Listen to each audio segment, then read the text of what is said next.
في إدارة النادي الإسماعيلي وده بسبب إيقاف القيد وهجوم الجمهور عليهم. خلونا بس في البداية نصلي على النبي محمد عليه أفضل الصلاة والسلام. زي ما أنتم متعودين معانا نتمنى إن أنتوا تدوسوا لايك للفيديو. اللايك بتاعكم بيفرق معانا وبيخلي الفيديو ينتشر لأكبر عدد من جمهور الإسماعيلي. زي ما أنتم متابعينا عملنا لكم فيديو قبل كده وطلعنا هاجمنا وانتقدنا مجلس الإدارة بسبب البيان اللي نزله على صفحته الرسمية على الفيسبوك، واللي بيقول إن أنا مش هعرف أعمل حاجة وإن في إيقاف قيد جديد للنادي الإسماعيلي، وبالتالي إن إحنا شغالين ليل نهار عشان نلحق إن إحنا نسد الغرامات دي، وللأسف الوضع صعب جدا وبس إحنا بنحاول. عايز أقول لك إن مجلس الإدارة ما كانش متوقع رد الفعل ده من الجمهور، يعني مجلس الإدارة كان حاسبها إن إحنا هنطلع نوضح كل حاجة للجمهور وإن إحنا يكون عندنا شفافية وإن إحنا بنوضح وبنقول كل التفاصيل عشان الجمهور يحس بينا أو يعرف إن إحنا شغالين في إيه. ده اللي خلى جمهور نادي الإسماعيلي يهاجم وينتقد الإدارة بشكل كبير، وكمان وصل الموضوع إن هو يتريق عليهم ويدخل الموضوع ده في ترول كده على مجلس الإدارة. وبدأت الناس تتكلم وتقول انتوا بدوركم ايه من ساعة ما جيتوا انتخابات، ودوركم ايه كمجلس إدارة النادي الإسماعيلي؟ كنتوا بتقولوا ان انتوا بتحلوا الغرامات وتحاولوا ان انتوا توصلوا لاتفاقات مع اللعيبة، وان احنا دلوقتي في 4 لعيبة عليهم مستحقات على النادي الإسماعيلي بتقدر ب1.5 مليون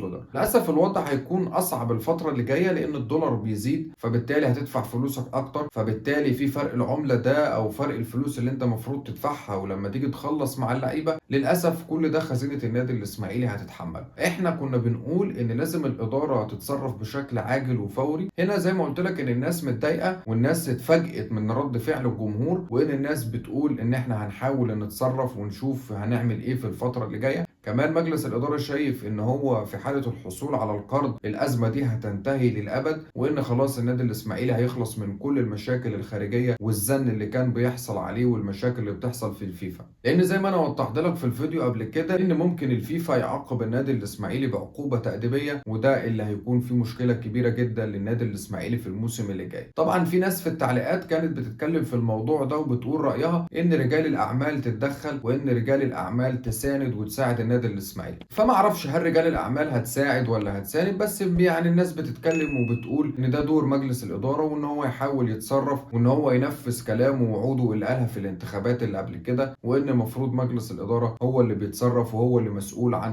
اداره النادي الاسماعيلي وحل المشاكل والازمات اللي بتواجه النادي الاسماعيلي. فاحنا بنحاول ان احنا نتكلم على طول ونقول لهم ان الوضع صعب، ونقول لهم ان الوقت مش مستاهل اي تاخير خالص، لازم نوصل لاتفاق مع اللعيبه ولازم نكلم مع اللعيبه ونقول لهم على الاقل يتنازلوا. بس طبعا اكيد اللعيبه مش هتتنازل غير لما تاخد فلوس في ايديها، لان النادي الاسماعيلي اتفق معاهم واداهم اول قسط وللاسف خلف في الاقساط اللي باقيه، وبالتالي اللعيبه عايزه تاخد فلوسها وبتضغط على الاسماعيلي من خلال الشكوى للفيفا. وطبعا الفيفا لما بيصدق يروح جاي منزل اسم النادي الاسماعيلي حظر القيد بالنسبه للفترات اللي جايه. فنامل ان شاء الله باذن الله ان مجلس الاداره يحس بالوضع اللي موجود وان الازمه الحاليه دي ما ينفعش النادي الاسماعيلي يخش بيها الموسم اللي جاي، لان انت بتتكلم النادي الاسماعيلي يخش الموسم اللي جاي بدون صفقات جديده وبدون تدعيمات وفي عندك لعيبه هتمشي، فالوضع طبعا هيكون صعب جدا جدا الفتره اللي جايه. نامل ان شاء الله ان اللي جاي يكون افضل واحسن للنادي. نقطه تانية حابب اتكلم فيها ومش هزق منها بصراحه، وهي ازاي الناس عندنا في النادي فكرت تبيع يا انور بالسعر المغزي ده. الحقيقه كل ماتش ليا انور لازم يتعكنن علينا مع البنك الاهلي. الماتش اللي فات قصاد زد حط جون عالمي عالمي عالمي، مش عارف ازاي لعيب زي ده بالامكانيات دي والقوه الجسمانيه دي يتباع ب 25 مليون جنيه بس. مع احترامي لاي حد من مجلس الاداره هيطلع يبرر ويقول لي اصل كان في دولار واصل انا مش هقتنع بالكلام ده، لان الحقيقه البنك الاهلي ضحك علينا حرفيا في الصفقه دي. واتمنى ان في يوم من الايام اسمع او اعرف تفاصيل والكواليس اللي الناس مش عايزه تحكيها عن عمليه انتقال ياو انور للبنك الاهلي، لان اعتقد ان اللي حصل في الصفقه دي اكيد مش طبيعي. لعيب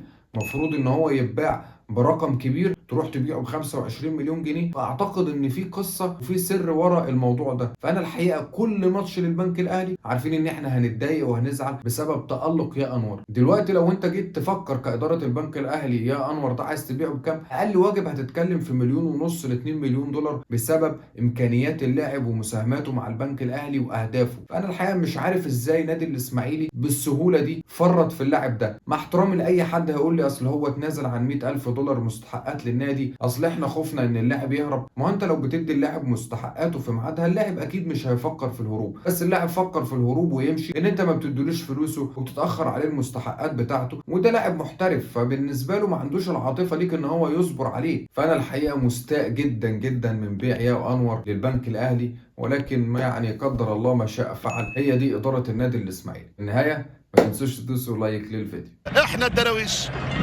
انا الاسماعيلي، انا الفن والحرفنه واللعب البرازيلي من ايام رضا وشحته والعربي وميمي درويش، والدراويش هم الدراويش، الدراويش هم الدراويش.